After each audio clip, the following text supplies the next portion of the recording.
गेंगासो crossing में बलरामपुर चीनी मिल समूह के तत्वावधान में गन्ना कृषक जागरूकता संगोष्ठी का आयोजन बसंत पंचमी के शुभ अवसर पर किया गया। हैदरगढ़ चीनी मिल के महाप्रबंधक विनोद कुमार यादव ने कृषकों को संबोधित करते हुए कहा कि जहां गेहूं धान में था आदि की कृषि उत्पादकता सीमित है, वहीं गन्ना कृषक गन्ने की पैदावार कई गुना अधिक बढ़ा सकते हैं। उत्तर प्रदेश शासन की नीति कृषकों के लिए पारदर्शी है, जिसमें सबको समान अवसर प्रदान कर गन्ने का समुचित मूल्य 1 सप्ताह के अंदर ही दिलाया जाता है। उन्होंने बताया कि पहले प्रति कुंतल गन्ने की रिकवरी अर्थात चीनी बनाने की मात्रा जहां 9.30 किलोग्राम होती थी, वह अब बढ़कर 11.30 किलोग्राम प्रति कुंतल हो गई है। यदि क्षेत्र के कृषक सहायक गन्ना महाप्रबंधक के द्वारा बताई हुई विधियों के अनुरूप कृषि करेंगे तो उन्हें निश्चित रूप से बेहतर आमदनी प्राप्त होगी और इस क्षेत्र में पुनः गन्ने की कृषि को विस्तार मिलेगा तथा कृषक समृद्धिशाली बनेंगे। उन्होंने क्षेत्रीय गन्ना कृषकों से अधिक गन्ना बोने की अपील करते हुए सहर्ष ये घोषणा किया कि अगले वर्ष से गेगासो क्रॉसिंग में गन्ना तौल केंद्र खुल जाएगा। ज्ञातव्य हो कि गेगासो क्रॉसिंग में गन्ना काटा शुरू करने की मांग बहुत दिन से किसान कर रहे थे।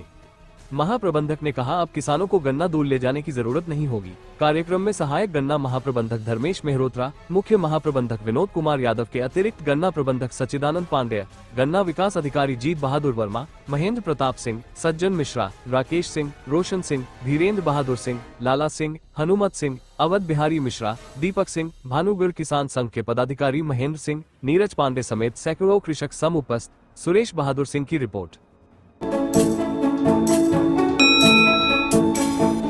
कान पैसे बोले कि तुझे 1 घंटा पढ़ना, लेकिन मन से पढ़ ले, मेरे को दिखाने के लिए मत पढ़। तो क्या है कि कहने का मतलब यह है कि अगर पढ़ाई भी करनी है बच्चों को तो हम भी अपने बच्चों से वही बोलते हैं जो हमको पिताजी ने बोला था कि अगर तुझे पढ़ना है तो 1 घंटा पढ़, लेकिन ढंग से पढ़, और नहीं अगर पढ़ना है तो जा करके खेलना है तो जा करके खेल करके आओ।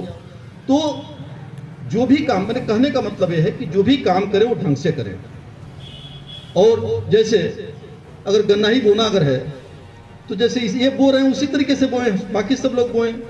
लेकिन मैं जब भी जाता हूं, जब भी मेरे को मौका मिलता है, जो भी किसान अगर हैं गन्ना बोने वाले, मैं उनसे उसी एक ही बात कहता हूं कि मेरा चेहरा देख करके मैं आपके दरवाजे पर आया हूं, मेरे सम्मान में आप गन्ना मत बोइए। आप अगर बोइए तो ये समझ करके बोइए कि नहीं मेरे को इसको ठीक तरीके से करना है, और नहीं तो फिर धान गेहूं जो बो रहे बोते रहिए, कोई फायदा नहीं। लेकिन आप 1 एकड़ गन्ना बो करके 200-250 कुंटल की पैदावार ले, कोई फायदा नहीं है जी। इससे अच्छा है जो परंपरागत जो खेती जो कर रहे हैं करते रहिए। फैक्ट्री तो चली रही है ना, कोई बंद थोड़ी है, 22 साल से चल रही है, 2 साल और चलेगी। लेकिन जो कोई भी काम करे, चाहे धान लगावे, चाहे गेहूं लगावे, चाहे गन्ना लगावे, चाहे मिर्च लगावे, चाहे मेंथा लगावे, जो कोई भी काम करे आदमी, मेरा मानना रहता है मन से करे, तबीयत के साथ में करे। आप लोगों ने पिछले साल बोला, मैंने मना कर दिया कांटा लगाने के लिए, लेकिन इस बार लगाएंगे तो मन से लगाएंगे। अब मन से जब कोई आदमी जब काम जब करता है ना जी, तो ईश्वर उसमें बरकत देता है, भगवान उसको तरक्की देता है, ऊपर लेकर के जाता है।